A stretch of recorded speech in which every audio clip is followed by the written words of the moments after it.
Renungan Minggu ke-6 Paskah 9 Mei 2021. Judul yang saya ambil adalah tuntutan untuk masa pandemi COVID-19 ini yang harus terus dilaksanakan oleh setiap orang, yaitu protokol kesehatan. Dalam nama Bapa dan Putera dan Roh Kudus. Amin. Salam sehat saudara-saudariku terkasih, berkah dalam, selamat pagi, siang, sore, malam, dan sebagainya. Kapanpun Anda mendengarkan renungan saya ini. Saudara-saudariku terkasih, anak-anakku, baik anak-anak piar, remaja maupun OMK, Bapak Ibuku, serta simbahku, kakung putri, selamat jumpa di hari Minggu ke-6 masa Paskah ini. Wah, tidak terasa ya, sebentar lagi wes Arba'dan. Lebaran tahun ini persis bersamaan dengan hari raya kenaikan Tuhan kita Yesus Kristus. Wah, ketika pandemi COVID ini belum merusui hidup kita dulu, hari-hari H-10 sampai H-1 jalan-jalan ramai, dipenuhi dengan kendaraan yang berplat nomor aneh-aneh, B, N, BE, BB, BH, BF, F dan sebagainya. Yang ada mana? Yang ada ndelik ora komanan dalan. Nah, arahnya sama, yaitu mudik, tilik sedulur, silaturahmi, bangun tresno offline sesudah 1 tahun tidak jumpa dan tatap muka. Tujuannya sama, namun cara sampai tujuan dan sarana yang dipergunakannya pun berbeda-beda. Kabeh wong podo bungah, setahun nyelengi, lebaran celengan dipecah, duwite nggo sangu mudik. Awalnya susah memang karena harus kerja keras dan berhemat-hemat, kemudian bungah. Tapi sesudah selesai lebaran ya tentu saja kerja keras lagi, dan tentu kerja keras itu bukan hanya untuk mudik, tetapi juga untuk kepentingan-kepentingan yang lain yang tidak kalah pentingnya dengan mudik. Namun masa pandemik ini berbeda. Mudik ora oleh dan banyak aturan lain lagi. Ya wis, memang harus kita terima dengan legowo. Nah, lebaran tahun ini bersamaan dengan hari raya kenaikan Tuhan. Saya mencoba memaknainya kemiripannya. Lebaran terlaksana sesudah 1 bulan penuh puasa, meper hawa nafsu, ngurangi mangan lan ngombe sebagai sarana ngendhaleni diri. Dan yang jauh lebih penting adalah menjauhi kejahatan, memperbanyak kebaikan. Semoga saja itu terjadi. Nah, hari raya kenaikan Tuhan kita Yesus Kristus, kita bermati raga selama masa Prapaskah, terus bunga-bunga krono Paskah dan kenaikan ke surga, dan terus kerja keras lagi menapai jalan panggilan Tuhan. Pergilah ke seluruh dunia, wartakanlah Injil kepada semua orang, dan selanjutnya. Memang saudara-saudariku terkasih, begitulah irama hidup manusia. Itulah yang sama yang dialami oleh semua orang. Kalau mau sukses, berhasil, harus berani berkorban. Dedalane guna kelawan sekti kudu andhap pasor dan selanjutnya. Kesadaran ini sangat penting karena mengingatkan kita bahwa hidup adalah adventure, peristiwa yang mendapat signatur, tanda tangan dari Tuhan sendiri. Artinya Tuhan menentukan segala-galanya, namun Tuhan memberi kebebasan kepada manusia untuk menanggapinya. Itu tadi kalau itu diartikan sebagai iklan produk rokok di Samsu dan gudang garam, ya monggo sama, karena sehebat apapun yang ditawarkan, konsumen bebas menanggapinya. Kalau menerima tawaran itu, orang akan menikmatinya. Artinya bertanggung jawab atas pilihannya.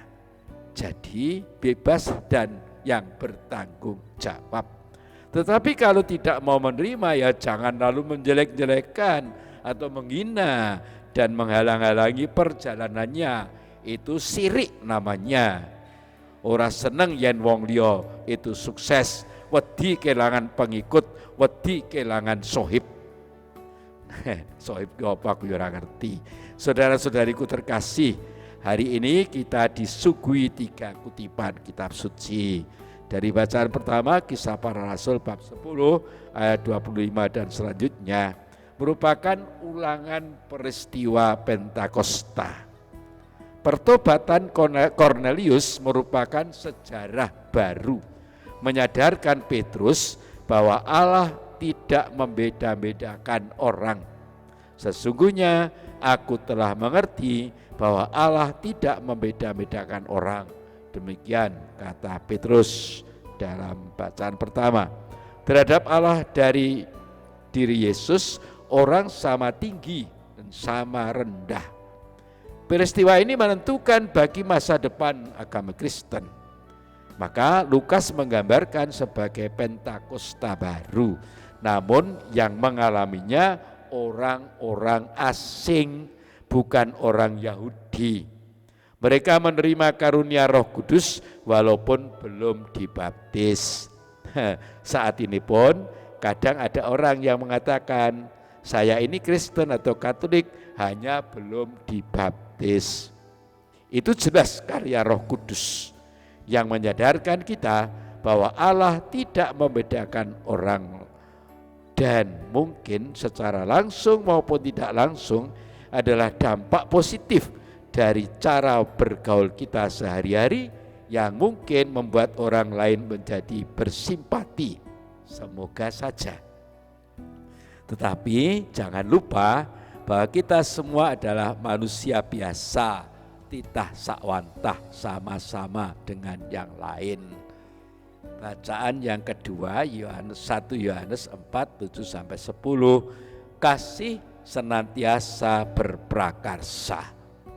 Dalam tata kasih, prakarsa selalu ada pada Allah, sebab kasih berasal dari Allah.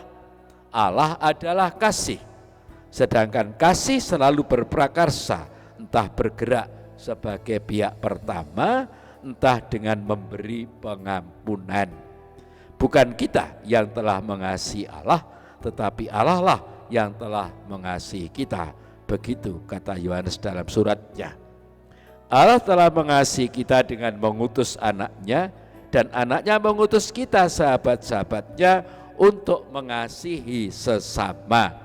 Jadi bila kita sungguh-sungguh ingin saling mengasihi, maka kasih itu harus kita kembalikan kepada Allah sebagai sumbernya. Nah, karena Allah adalah sumber cinta kasih, maka aliran kasih itu tidak boleh berhenti pada diri kita sendiri, harus terus mengalir kepada yang lain. Ada teori gelas ini.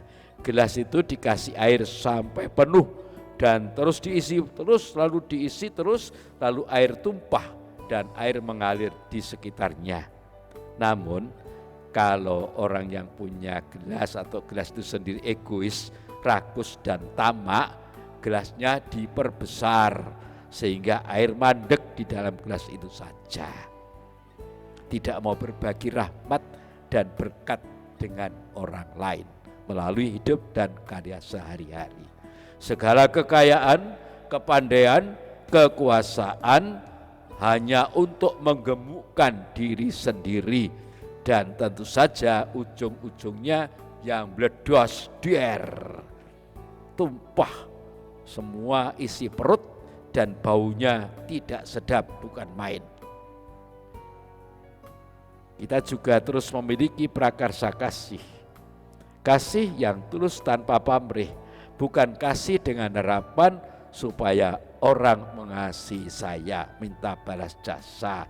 Jangan sampai kita jatuh pada sikap orang Yahudi yang salah, yang menganggap hanya mereka yang dikasihi Tuhan, lalu melecehkan bangsa lain, bahkan menganggap keyakinan atau bangsa lain itu kafir.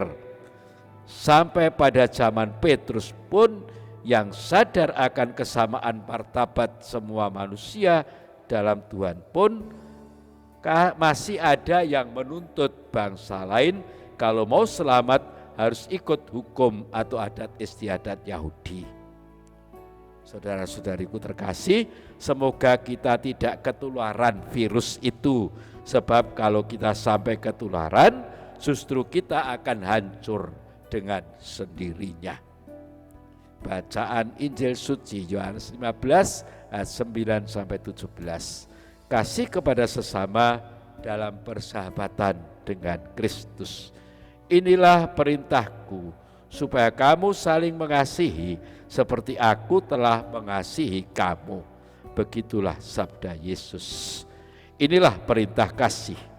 Kutipan ini menyusul perumpamaan tentang pokok anggur dan ranting-ranting. Akulah pokok anggur yang benar dan Bapakulah pengusahanya. Setiap ranting padaku yang tidak berbuah dipotongnya, dan setiap ranting yang berbuah dibersihkannya supaya berbuah lebih banyak. Hal ini menerangkan bahwa kasih kita hendaknya seperti kasih Kristus, sebab hanya Kristus yang mengasihi umat manusia dan sekaligus secara total tinggal dalam kasih Allah Bapa, sumber setiap kasih sejati. Agar kita dapat saling mengasihi, perlu agar pertama-tama kita sendiri dikasihi Kristus, agar kita disebut sahabat-sahabatnya. Bila syarat ini dipenuhi, maka dapat dipastikan bahwa sukacita Kristus tentu akan menjadi sukacita kita pula, dan doa kita benar-benar akan dikabulkan. Perkaranya adalah bagaimana kita tahu bahwa kita dikasihi Kristus dan diangkat menjadi sahabat-sahabatnya.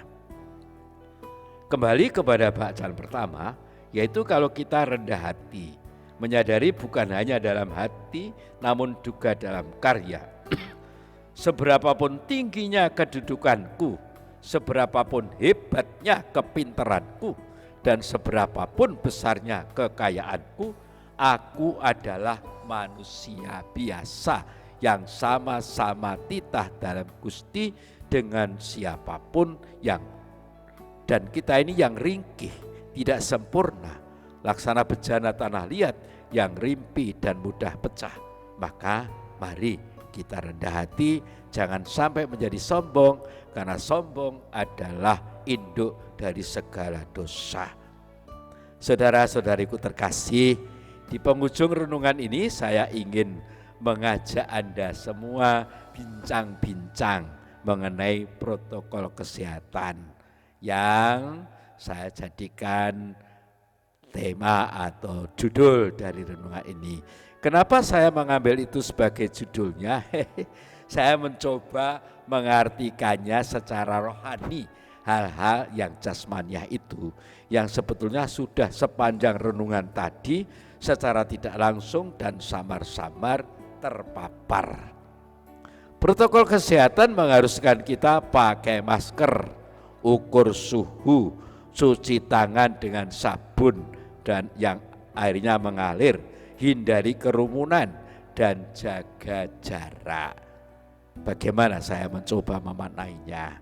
Secara rohani saya maknai demikian. Inilah sarana-sarana untuk saling mengasihi. Maaf, ini cuma pangento-ento saya sendiri loh. Otak adik waton gathok.